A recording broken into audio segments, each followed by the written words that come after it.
When removing the battery, always loosen the minus, the min, first. So when this one is off, and keep it away from the min, whenever you make a short circuit on the plus, that doesn't matter anymore. So this one too. Then we have a Torx bolt over here. This bracket holds the battery in place. There is a tiny bolt over here which is Torx 30. That thing out of the way too.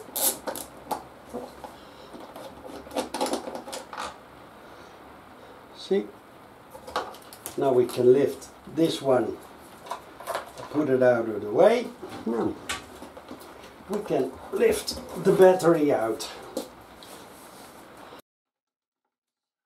The bike is standing now for a few days in my shed. Let's see how the quality of this battery is. First, we can do it all kinds of ways. First we're going to measure the voltage.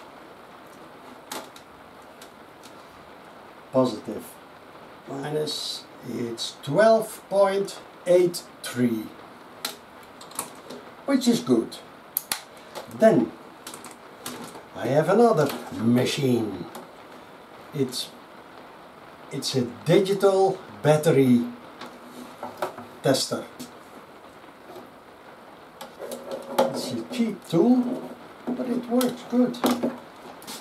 I have to clamp one here, one over, oops, over there. Yes, yes. Then put it on. It's doing now a self-test. Yeah, right. Okay, watch. Okay, now we have to choose the CCA, cold cranking amps, which is 200 for this battery. So this 300, 200. Okay, now it's testing. Hopefully you can see it. It beeps. I say okay.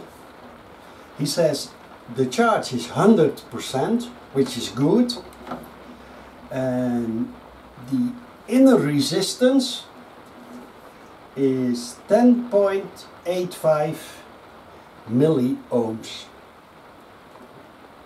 which is good. Now the battery should be 200, but according to this machine, this tester, it's just a formula he uses. He say that his battery at this moment can give 259.8 cold cranking amps, which is extremely good. Watch.